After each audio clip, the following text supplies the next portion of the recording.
Hello, welcome to the Garden Gurus. I'm Trevor Cochran. Doesn't this just look amazing? Water lilies are so good this time of the year, and this is a wonderful example of just what you can create at home. Now, today's show is packed full of down-to-earth gardening advice, lots of great ideas. Here's what's coming up. Nige brings back some lawn balance and nutrients. Potato. This humble spud is a staple in diets and now in your garden too. And Linda introduces you to her indoor jungle, housing her prized collection of tropical houseplants.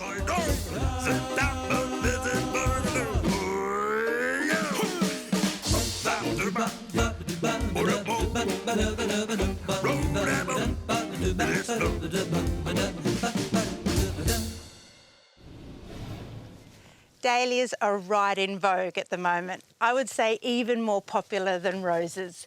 It's been a phenomenal year so far, but in autumn, they're just catching their breath before they do their big autumn flush. Lots of buds coming.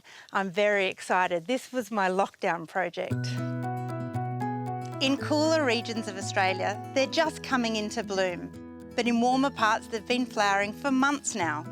I'm going to show you how to increase their vigour, encourage bigger and better flowers for the autumn season to come. We really should be getting 3 good more months out of them. Dahlia lovers know how hungry these plants are. We've already added copious amounts of nutrient into the soil before we even planted the tubers last winter.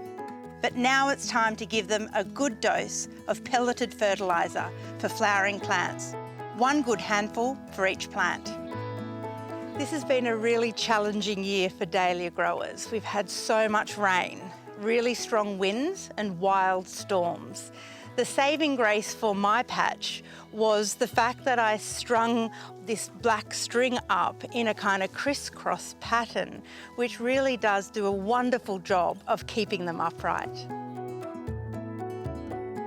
Challenging weather patterns has resulted in dahlias being affected by spider mites, aphids, and powdery mildew.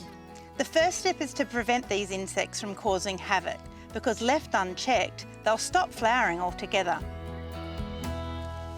Remember to check down low for all those horrible brown leaves and remove all of them. I know it's going to leave some bare stems, but it's better that way. And of course, with dahlias, the more you pick, the more you get, especially with this gorgeous one called Cafe au lait. When you're picking dahlias, you want to pick a nice long stem, which means sometimes you'll have to sacrifice this bud, which is not going to open. But I know lots of dahlia experts, they would have actually cut that bud off already to make sure all the energy from that bud goes into this lead bloom. Dahlias come in a whole raft of different flower forms, but I have to say my favourite is Clara Thora, because she outperforms all the other dahlias, producing 4 times the amount of flowers. When it comes to arranging dahlias, I don't think there are any rules. Just mass them all in together, different colours and different forms. This one's heading straight for my dining table. Hello, Monica Koss here from 9 News. Congratulations to the Garden Gurus for 20 years on Channel 9 across the country. That is around 800 episodes. That is a ton of gardening advice. Well done. Here's to another 20 years. All the very best. Red, blue, white, cream, they come in every different colour. In fact, they come in all different shapes and sizes. They are, of course, potatoes. They are so easy to grow. Now, don't worry. These plants that originated in South America, up in the mountains, were shipped all over the world, were by the 18th century the staple diet for most humans on the planet, are something that you can grow at home even if you don't have a garden. All you need is a pot. Or even a planter bag, which works a treat. The most important thing is potting mix. Top quality with wetting agent, biostimulants, composted organics, and controlled release fertilisers. Now, seriously, this potting mix is absolutely sensational.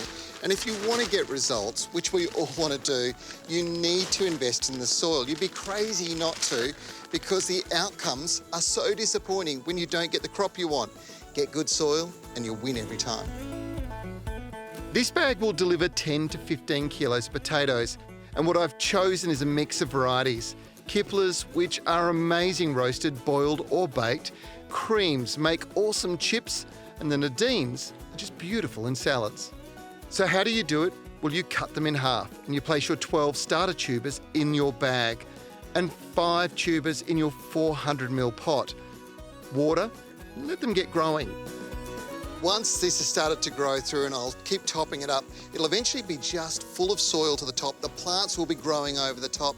And once they start to go yellow like this, well, you know that your potatoes are ready to harvest. In fact, they'll produce flowers, yellow off, and this one here is just going to be full of lots of little potatoes. But you can grow those beautiful big ones as well. This bag here, anywhere between 15 and 20 kilos, and a pot like this, somewhere between 5 and 10 kilos, is what you're going to harvest. It's a really good way to go.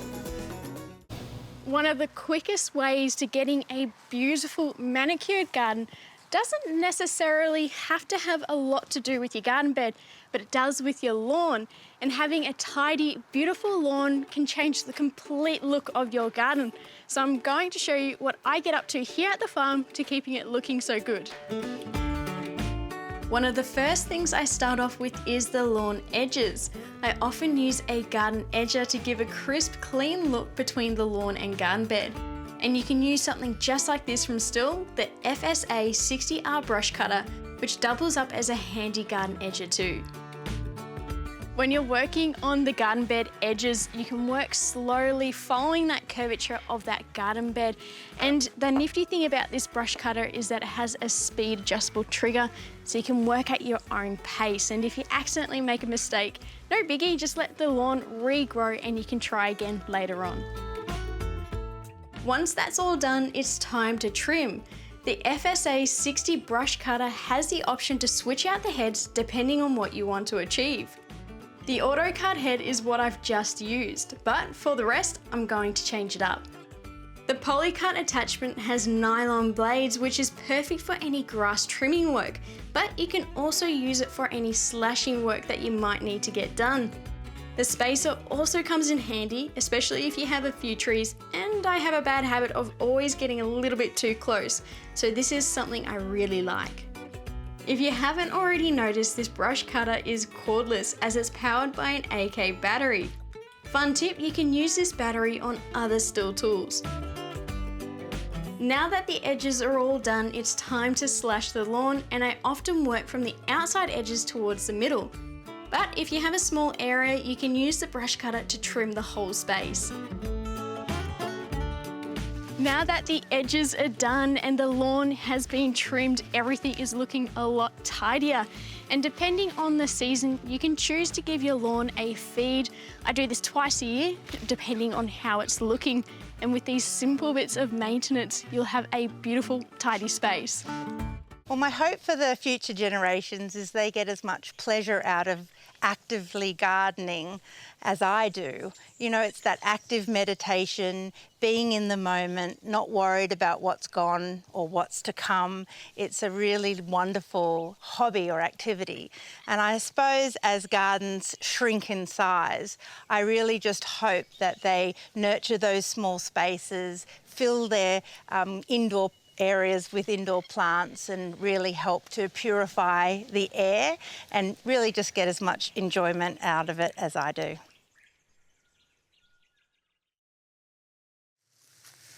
One of the handiest and yet underrated tools in the garden is the humble hose. Now, I've got an automatic reticulation system at home, yet I'm always finding myself with a hose in my hand to water in new plants or to give plants that are heat stressed an emergency soaking. Here's the latest offering from Holman that employs technology to make hose watering even easier. It's a 30-metre battery-powered hose reel with an automatic hose rewind mechanism. Pulling a hose out of a spring-loaded reel can be a difficult task, particularly if it's a long hose that's filled with water. This reel offers little resistance, making the task much easier. And this hose reel can certainly help to avoid trip hazards, because hoses lying around the garden can really get you into trouble. Also, it takes away tangles and knots in your hose, and that's got to be a cause of great frustration.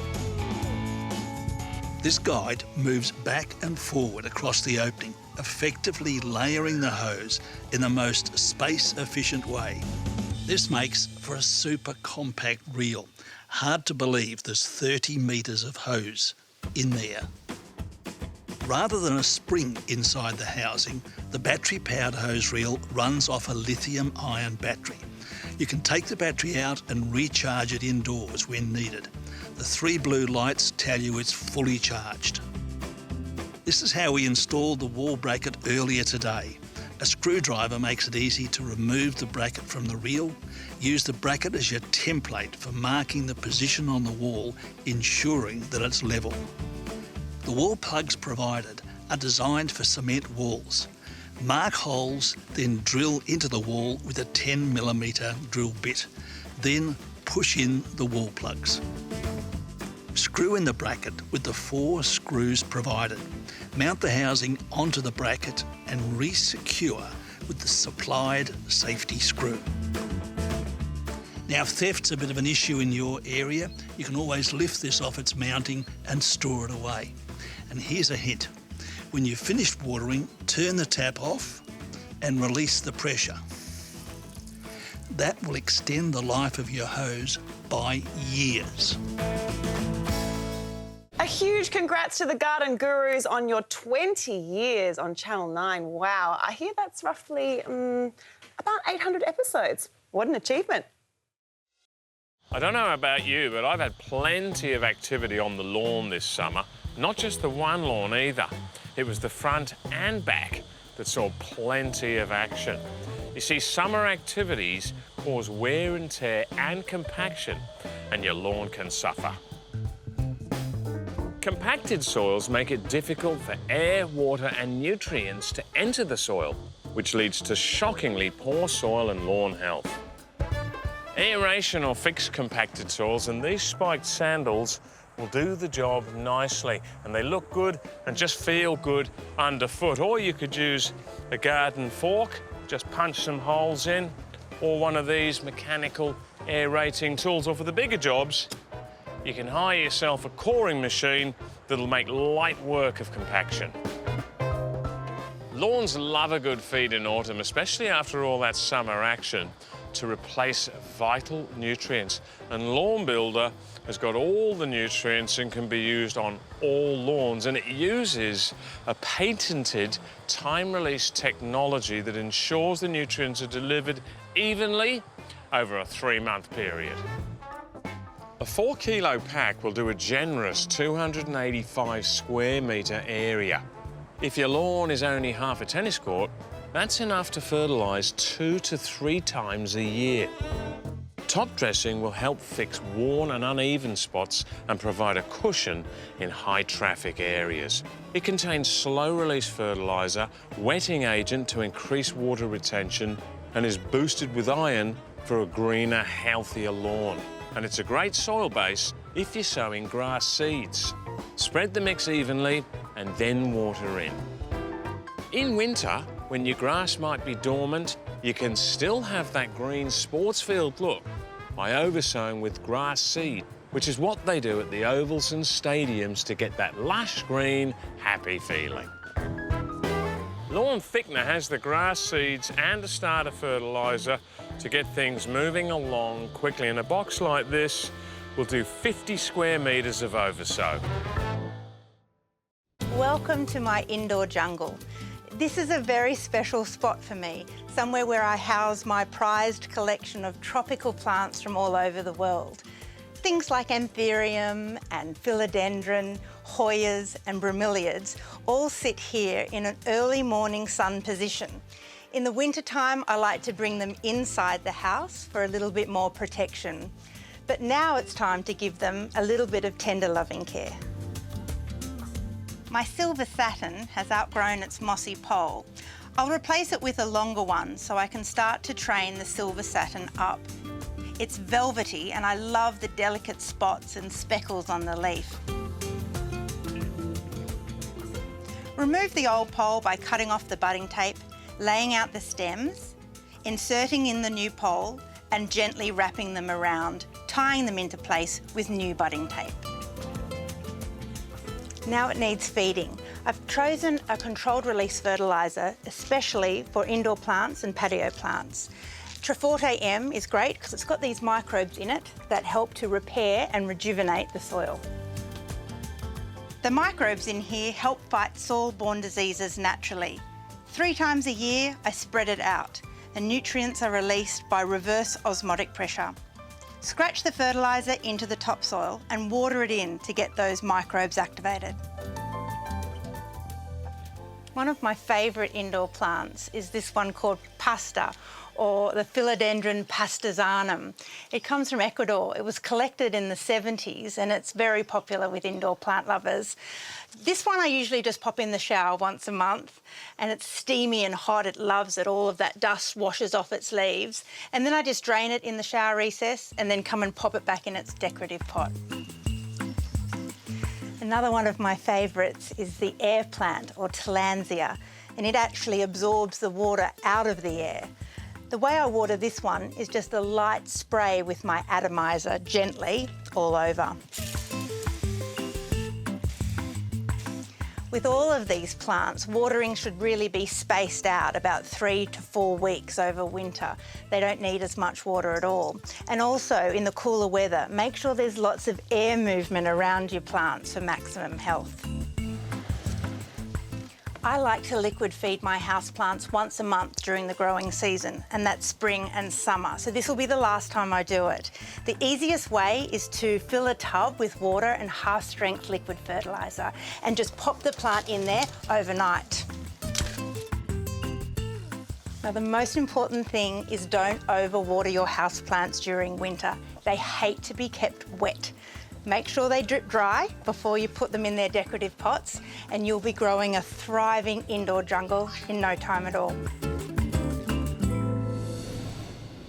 Got to say, I love a good dahlia. They've copped a fair bit of a hiding from the heat in this garden, but you know what?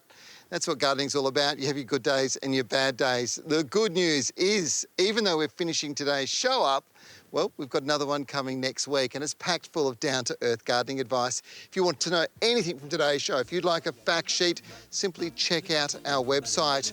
Or if you'd like to ask a garden question, become a friend on Facebook. We love to answer your questions and we do it every Monday morning with our Facebook Live. I'm Trevor Cochran. I'll see you next week for another great episode of The Garden Gurus.